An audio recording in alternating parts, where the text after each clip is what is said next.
for Nick Carter, Master Detective.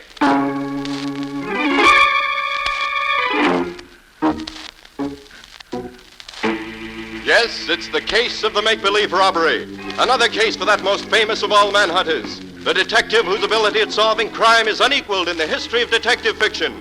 Nick Carter, Master Detective.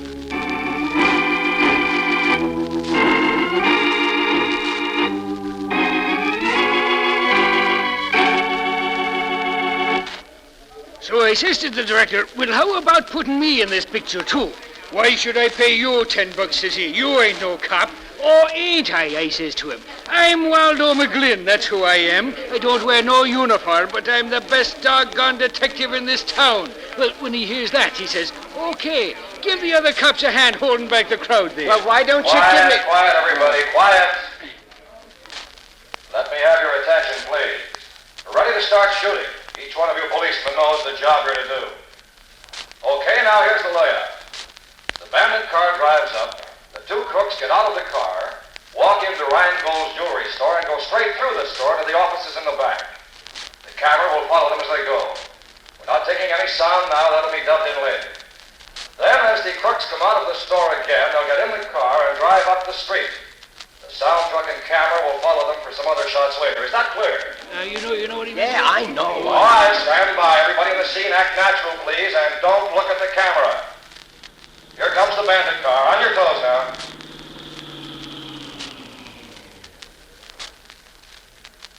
All right, you two crooks, look around. Now walk into the store. Don't hurry. Now, straight down the main aisle to the rear. That's it. Now go into the office. You know what to do there.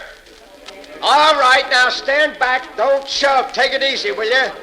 Gee, McGlynn, this is exciting, being part of a real moving picture. Oh, I don't know. It's all right if you ain't never done it before. Have you ever been in a picture before? Have I been in a picture? That's what I said, have you?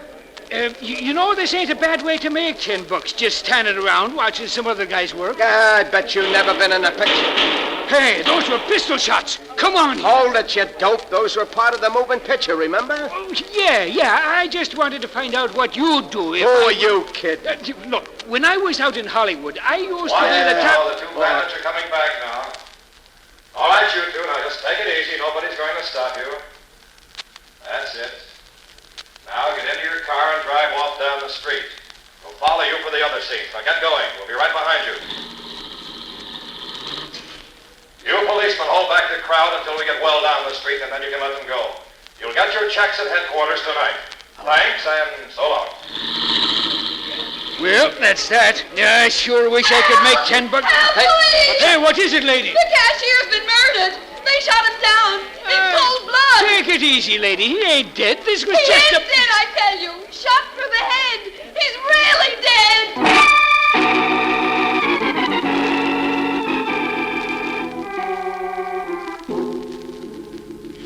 Mr. Carter, you gotta do something. I'm ruined. That's why I'm here, Mr. Rheingold. Mary, I'm amazed that at least one of your cops wasn't bright enough to have seen through this phony moving picture business. Oh, don't rub it in, Nick, please. Was headquarters ever approached at all? Never. The individual cops were the only ones they contacted. $1 million worth of beautiful stones they took right out of the main safe and killed my cashier. Oh, don't you carry insurance on your jewels, Mr. Rheingold? Oh, sure, I carry insurance, but I lose all my stock stones. Well, did you know about this moving picture business in advance? Oh, sure I did. About 11 o'clock this morning, a guy who said he was Fred Harlan, a director for Colossal Pictures, come in and asked me, could they use my store for making a movie? Said they wanted a one-story building like mine, not too big, but important. I said, would the sign over the store show in the picture? And he said yes, so I told him okay. Did this man who said he was Harlan have any credentials? Oh, sure. Sure, his papers was good. Colossal Pictures, it said. Who was here with you at the time? There was me, my nephew, Lester Green, and my cashier. What did this Harlan look like? Well, a little bigger than me. Blonde hair, good looking, about 45 maybe. It was wearing sunglasses, the Hollywood kind. Mm-hmm. You keep the safe open or closed during the day? Always. It's closed. So much jewels it contains. When we want something, we unlock it. Take out what we want and then quick close it and lock it again. Who had the combination? Me, my nephew Lester, and my cashier, nobody else. Keep the burglar alarm on or off during the day? Always, it's on. We have a button to turn it off when we want to get in. See right here. Look, the alarm is still on. Why didn't it go off when the safe was open? If the alarm wasn't turned off, we can be sure the cashier didn't open the safe for them. Let's see. Here's why the alarm didn't work. What you got, Nick? The alarm wire's been cut. Piece taken out of it to make sure it would stay cut. Hey, Nick, since the safe wasn't forced open and the cashier didn't open it, that means the crooks had the combination. Mr. Reingold, you say only the three of you knew the combination? Yeah, that's right. And one of you three helped in this robbery. And the cashier is dead, which lets him out, I should say. What, then you think me or Lester, we should rob ourselves? It's been done before. Oh, come in, come in. I got here as quick as I could, Mr. Reingold. Who are you? Well, I'm Mickey Armbruster, the store detective. What were you doing while they pulled off this fast job? Well, I'm off on Mondays, Sergeant. I work Sundays as watchman, and Lester takes over for me on Mondays. Mr. Reingold called me, so I came right down to see if there was anything I could do. I don't think so, thanks. By the way, where is Lester? Since the robbery, I ain't seen him to no good. Well, let me know when he comes back, will you? I'd like to talk to him. Oh, sure, right away, I'll tell you. Waldo, was the sound truck a colossal truck? Well, no, Nick. I noticed it came from the Kramer Sound Equipment Company. Why? That's strange. You'd think that if Colossal was doing the job, they'd furnish their own truck. Colossal had nothing to do with it, Nick. We checked. That part was as phony as the rest of it. Maybe there ain't no Fred Harlan either, Nick. That's the odd thing about this, Waldo. There is a Fred Harlan. Huh? Well, there was, years ago. He used to be top director in the Colossal lot. Maybe this wasn't that Harlan, Nick. That thought occurred to me, too, Matty. Well, we've done all we can here. You said there were no fingerprints? My men couldn't find one anywhere. Oh, it was a slick job. Then let's go. See you later, Mr. Reingold. Yeah, sure. Matty, I suggest you have some of your men check up on this Reingold and this nephew of his, Lester Green. Yeah? Also, check the Kramer Sound Equipment people and see if they can help us. Waldo and I are going to drop in on Scubby and see what he can dig up for us and Fred Harlan. Right, Nick. Be seeing you.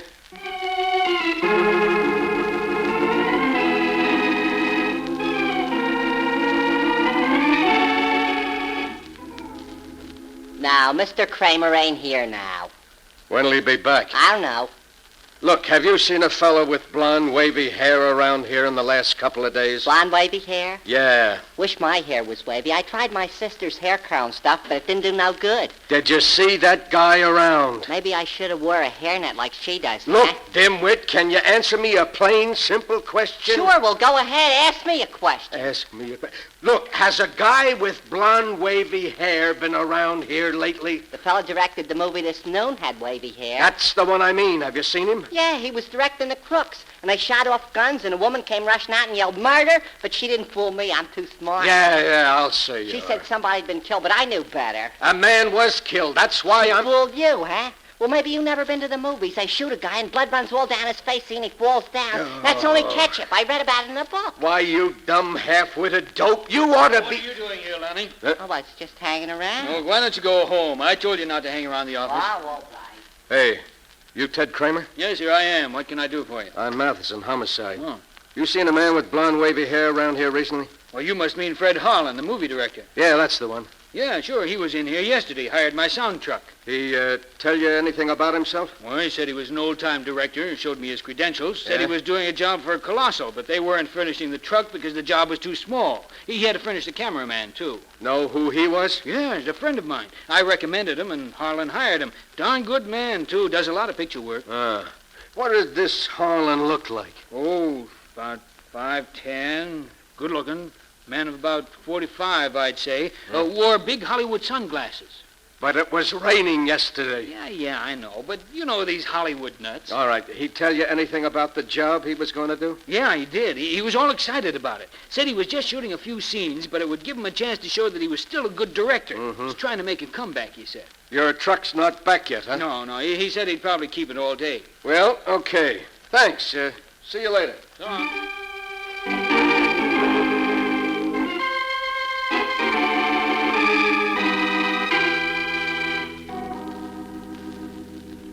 Well, here you are, Nick. This is everything I can find in the files about Fred Harlan. Thanks, Scubby. Hey, look at the bunch of stuff he's got there. That Harlan must have been quite a guy. Well, he sure was. Here, Waldo, you take these clippings. Okay. Scubby, you take these. Yep. I'll go through these others. Okay. Oh, here's a picture of the guy, Nick. Oh, let me see. That's the guy, Nick. That's the lad who directed the movie this morning. Sure as you're a foot high. Yes? What's the date of this? Oh, taken 15 years ago. No change in his looks in 15 years? I wish I could do that. Nobody can do that, Scubby. That's what interests me. Hey, Nick, he had his horoscope told, too. Oh, anything for publicity, Walter. Yeah, I see. And here's an article about him and his fingerprints, too. He didn't miss a trick. Let me have that, Waldo. Yeah, sure. Oh, here are the last ones, Nick. Reports of his accident and the follow-up stories. Accident, huh? Serious? Almost fatal. Doctor said he suddenly cracked up while he was driving, went over an embankment and was badly broken up. Let me see those, will you? Oh, sure. Here you are. Thanks. Ribs broken, arm broken 2 places, leg cracked, bad cuts on head, long jagged cut under right ear. Cut under right ear. Yes, I seem to remember seeing a scar like that very recently. You mean Harlan still has it, Nick? I've never seen Harlan, Scubby. But I've seen that scar somewhere today. Where, Nick? I'm not sure. Spent months in the California Medical Hospital under the care of Dr. Edward Wilson. That all, Scubby? Yeah, that's all. He dropped out of sight after that. All right, thanks. That helps a lot. Now I'll call the office and see what's happened there. Then we'll look up Harlan himself if we can find his address. And if there is such a person...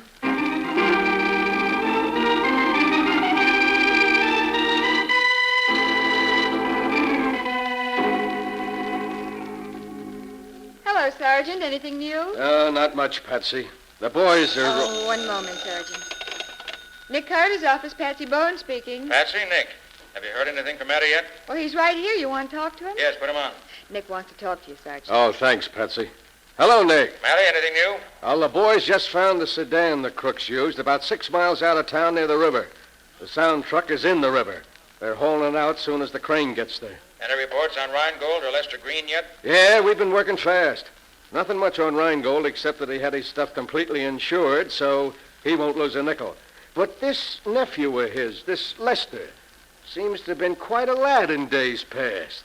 That's so. Yeah, has a long record with the Hollywood police. Oh, nothing serious, just some studio brawls and several arrests for reckless driving. Lost his job at the studio because he was so wild. You mean he worked in a studio? Yeah, he was a bit actor for a while. And he'd know the movie technique, wouldn't he? What? By golly, Nick, he sure would. Has he turned up yet? No, he hasn't. But we got the boys watching for him. Good. Going out to have a look at the truck when they get it out of the river? I'm on my way there now, yeah. Now take Patsy with you, will you? Why, sure. What do you want her to do? Put her on. I'll tell her. Okay. Here, Patsy, Nick wants you. Thanks. Yes, Nick? Patsy, listen. I want you to go with Matty. Get the license number of the crook's car so we can trace it. Uh-huh. Get copies of any fingerprints Matty finds and any other dope you can get. Bring them back to the office. All right, Nick. Call Dr. Wilson at... Carter here. I want to see Carter. Hold it, Nick. I'm sorry, but Mr. Carter's not in just now. Who are you, please? I'm Lester Green. Lester Green. Just the boy I want to see. Well, who are you? Sergeant Matheson, Homicide Bureau. Oh, so you're the guy. What the devil do you mean by telegraphing Hollywood, checking up on me? We wanted to find out what kind of a guy you are, and we did. Oh, so I get into a couple of jams out there. What's that to you? Plenty. Right now? Well, I was just a kid when I was in Hollywood 6 years ago. I'm different now. Says you. You got into jams out there. Now you're in a jam here. Who says I'm in a jam? I do. You want a poke in the nose? Just one little poke, mister, and you'll find yourself behind bars. Okay, Nick, I'll take care of everything. Bye. Now then, what do you know about the robbery of your uncle's store? The store? Yeah. Robbed? Yeah. When? Oh, I suppose you don't know nothing about it. Well, no, I don't. Huh? Well, then you won't mind answering a few questions for me, will you? Oh, gosh, no. Well, that's better. Now, I gotta go out to have a look at that truck, so suppose you come along with me. On the way, you can tell me everything you've done since you got up this morning.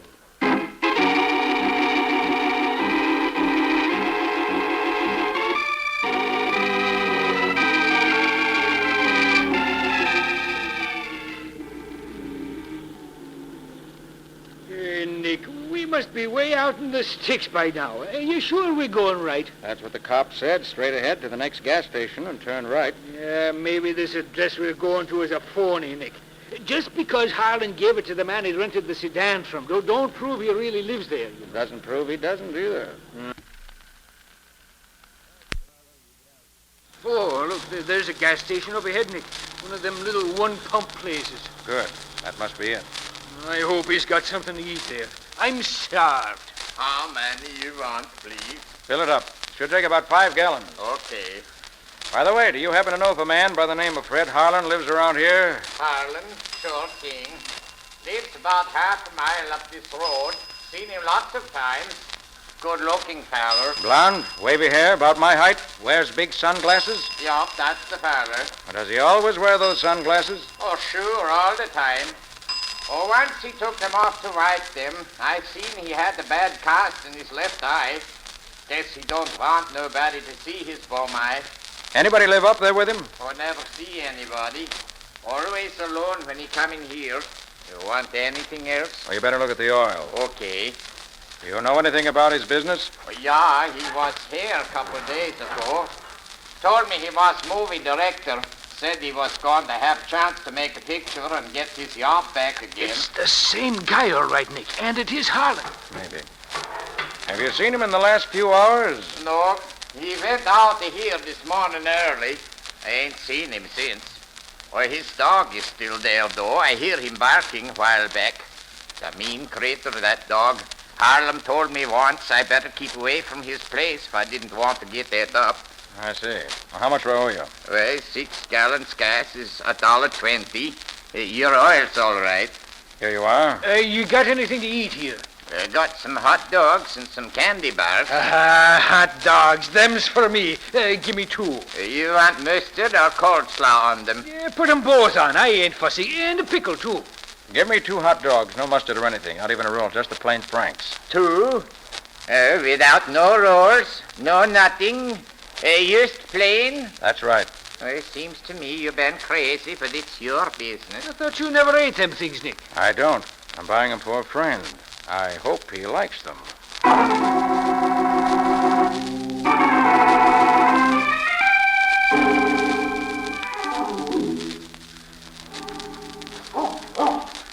Hey, Nick, it's almost dark here under these trees. Yes. Isn't a very attractive place Harlan lives in. That must be the dog you told us about. Yeah, the dog. I hope he don't decide to take a bite out of my leg. Well, if my plan goes right, Walter, this dog won't take a bite out of either of us. Now, let's see if Harlan is home.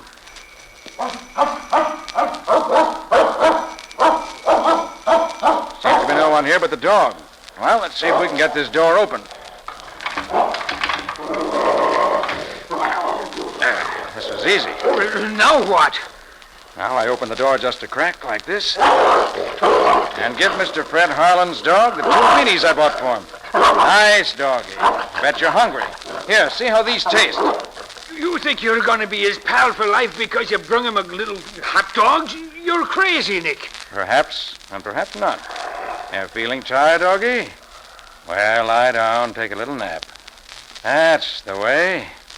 Now close your eyes. Hey, what are you doing, Nick? Hypnotizing him? There, now we can open the door all the way and walk in. Well, holy mackerel.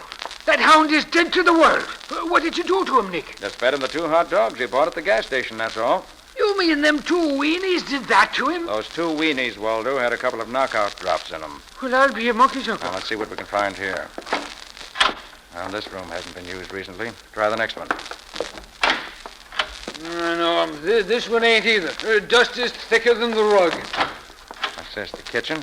Yeah. And they used this room, all right. What a mess. If you start hunting for clues in this place, you got yourself an all-night job. And I can't spend that much time on it. Well, let's have a look upstairs. Yeah. Come on. You know, the guy at the gas station said he never spent much time here. Well, maybe he just lived in one room in the kitchen. I think you're right, Waldo. Yes, and this is undoubtedly the room he used when he was here. Nick, do you suppose the crooks talked Harlan into a deal and then bumped him off when they were through with him? Waldo, the fact that the man who ran this show looked like the Harlan of 15 years ago leads me to believe that there's been an impersonation. Yeah? But who impersonated who? That's what I'm trying to find out. Now, first, let's pick out some good fingerprints. Should be plenty of them on this dressing table. Yes, here. And here. Lift them off for the files. You mean the way you showed me the other night, huh? Yes, use the clear Scotch tape. Okay, Nick. Hey, did you notice all the makeup he's got here? Yes, and there's several pictures here that look like those taken 15 years ago. You notice? Yeah. Looks as if they've been used as models for making up. And here, what's this? Hairs. Blonde, wavy hair. Hey, that's what we're looking for, ain't it? Yes. Now we're getting somewhere. Waldo, these hairs didn't come out of a head. They came off a wig. Off in a wig? How do you know? Have no roots on them. Made up in a wig, huh? Now I know that was an impersonation. Oh, Nick. Just happened to see this here in the wastebasket. What is it? It's a piece of wrapping paper from Rheingold's jewelry store. And do you see what it says on it here? To be called for. Yes. And look at the name of the one who was to do the calling. Yeah. Well, what's the connection between him and Harlan, Nick? A very strong one, I believe. You got any ideas? I have. Right now, we're going back to the office to gather up what loose ends we can. And you're going to bring Harlan's dog along with you. Bring the dog? Are you crazy, Nick? Maybe I am, but bring him along just the same.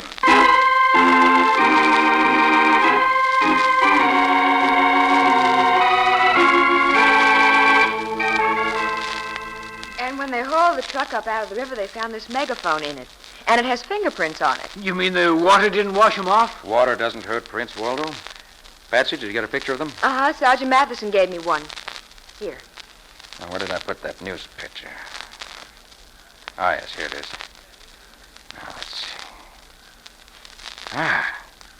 The prints on the megaphone matched the picture of Harlan's prints exactly. Then by golly, Nick, it was the original Harlan who did the job. Is that good or bad, Nick? Anything that helps solve the case is good, Patsy. And if Harlan himself did it, it's certainly one step nearer the end. Nick Carter's office, Patsy Bowen speaking. Oh, yes, just a moment, please. I'll put Mr. Carter on. And Nick, it's Dr. Wilson of the California Hospital. He's the one who treated Harlan after his accident. Oh, yes. Hello, Dr. Wilson. Yes.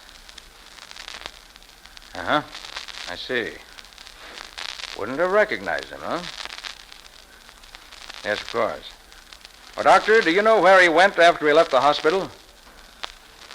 Oh, he did? I see. Well, thanks very much, Doctor, for taking the time to call me like this. I really appreciate it. Goodbye. Well, Nick? Just as we suspected. When Harlan left the hospital, it would have been difficult for even his old friends to have recognized him. He was badly cut about the head and had lost over 50 pounds. Dr. Wilson said he was in pretty bad shape. And he came back here to live. Nick, I'm getting all balled up here. If Harlan actually is Harlan, he couldn't look the way he did 15 years ago before the accident, but if he does look the way he did then, it can't really be Harlan, which it is. Oh, boy, you are tangled up, aren't you? Patsy, call Mary and tell him to meet us at Rheingold's store. Waldo, how's the dog? You're still sleeping, Glory be. He's a mean son of a gun, that one. Okay, put him under your arm and let's go. Put him under your arm and let's go. It's all I can do to lift the brute off the floor. No, don't gripe, Waldo. Just be glad it isn't a Great Dane. A great... Oh, nuts. Come on, you.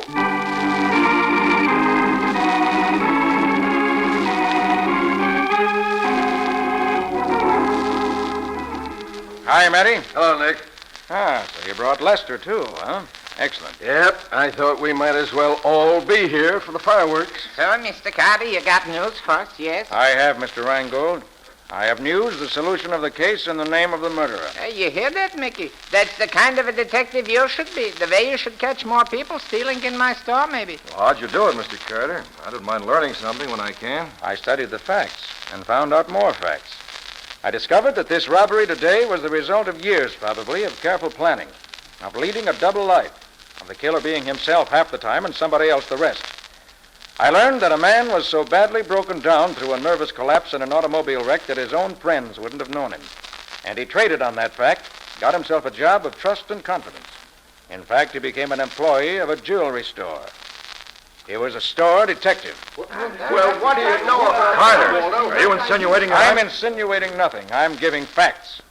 You got yourself this job here, watched and schemed and planned, and when you were ready, pulled this phony movie setup and robbed the safe. Well, that's hard to believe, Nick.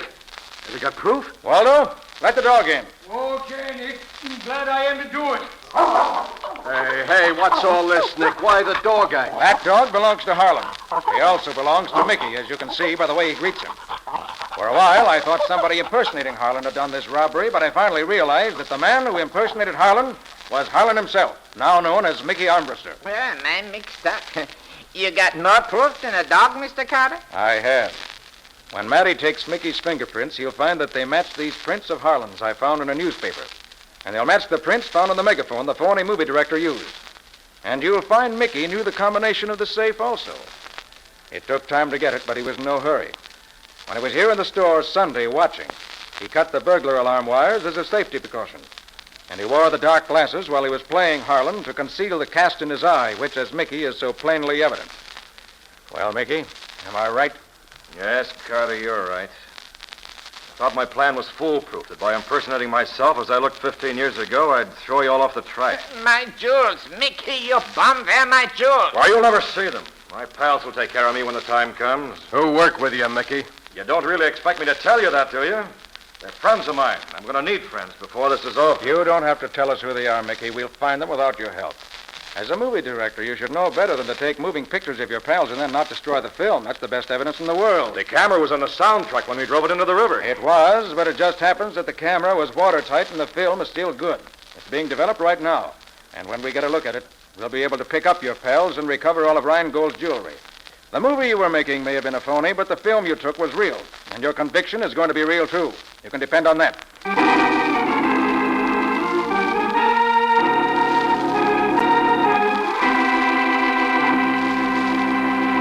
Well, Nick, before you give us a peek into your story for next week, I want to talk for a moment to the young men of America. You know, it is no longer true, if it ever was, that men join the Army only if they can't get jobs anywhere else, or if they're not fitted for some other job, or if they're too lazy to look for one. The new American Army of today is a compact, carefully chosen group of skilled technicians with brains and ability. Young men seeking to enter the Army today must be able to understand and profit by technical training that is second to none. The skills that the men in the new American Army acquire, no matter what branch of the service they may be in, equals and often exceeds that demanded by many of the best-paid civilian trades. You can do no better for yourself and your country than to join the new American Army and become an informed technician in at least one of the many specialized fields offered.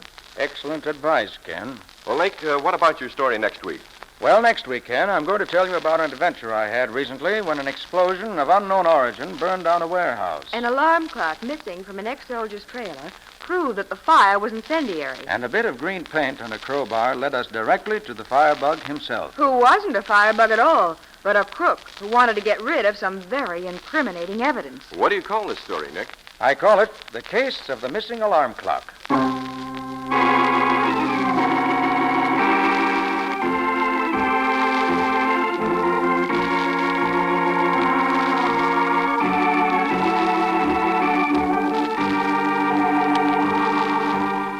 Nick Carter, Master Detective, which is produced and directed by Jock McGregor, is copyrighted by Street and Smith Publications, Incorporated. Pictured stories of Nick Carter appear in every issue of the Shadow Comics. In the broadcasts of Nick Carter, Master Detective, Lon Clark is starred as Nick, Charlotte Manson is featured as Patsy, Matty is played by Ed Latimer, Waldo by Humphrey Davis, and Scubby by John Kane. Original music is played by George Wright. Script is by Jock McGregor and Peggy Mayer.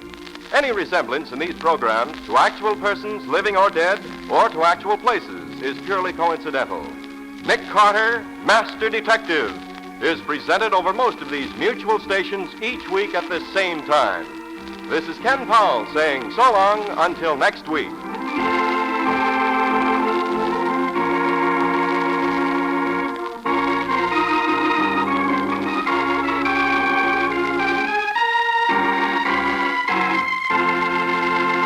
This program was heard in Canada through the facilities of the Canadian Broadcasting Corporation. This is the Mutual Broadcasting System.